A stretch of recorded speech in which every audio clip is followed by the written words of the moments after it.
এ রাজ্য থেকে যারা সীমান্ত পার করে বাংলাদেশে ফিরছেন সেই সমস্ত মানুষজন কি এই বাংলাদেশের জোড়া নির্বাচনে ভোট দেবেন বলেই ফিরছেন?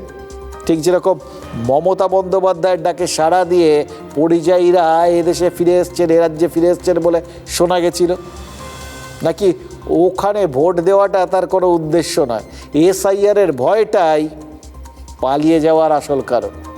দেখুন, সমুদ্র, সেখানে গিয়ে ধারে বসে থাকুন, দেখবেন সমুদ্রের ঢেউ পাড়ে এসে ভাঙে, আবার তারপর সমুদ্রেই ফিরে যায়।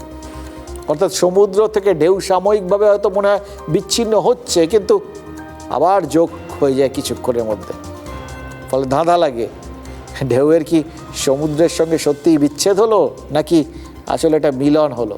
কি বলা হবে? বাংলাদেশিরা তারাও তো এরকম ঢেউয়ের মতোই, কীভাবে যে ঢুকে পড়েছিলেন সে তো বুঝতেই পারছেন। এবার এখন কিছু লোক যাচ্ছেন, সেটাও দেখতে পাচ্ছেন। বাংলাদেশিরা অনেকেই কিন্তু অবৈধভাবে ঢুকেছিলেন, এবং সেইটার সঙ্গে সঙ্গে যে সংখ্যক এসছিলেন ঠিক সেই সংখ্যাটাই ফিরে যাচ্ছে কিনা সেটা মিলিয়ে দেখাটা বোধহয় খুব প্রয়োজন হয়ে গেছে। অন্তত বোঝা যাবে যে যারা এলেন তারাই ফিরলেন কি, মানে ওই সমুদ্রের ঢেউয়ের সঙ্গে এই বাংলাদেশিদের ঢেউয়ের তুলনা করা যাবে কিনা। কিন্তু মুশকিল কি জানেন, এদেশে থেকে যে বাংলাদেশিরা গেছেন তাদের সংখ্যাটা মেলালে এবং চারপাশে যে পরিমাণ বাংলাদেশি দেখেছেন বা শুনেছেন সেই সংখ্যাটা একটু মোটামুটি অনুমান করে নিলে মেলাতে একটুখানি গণ্ডগোল লাগছে। এবং সেই জায়গা থেকেই প্রশ্ন জাগছে অন্যরকম।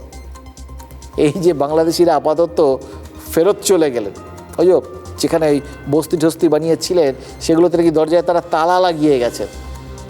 তালা লাগিয়ে গেছেন মানে ভবিষ্যতে তালা খুলবেন বলে কি তালা খোলার একটা সম্ভাবনা আছে নাকি?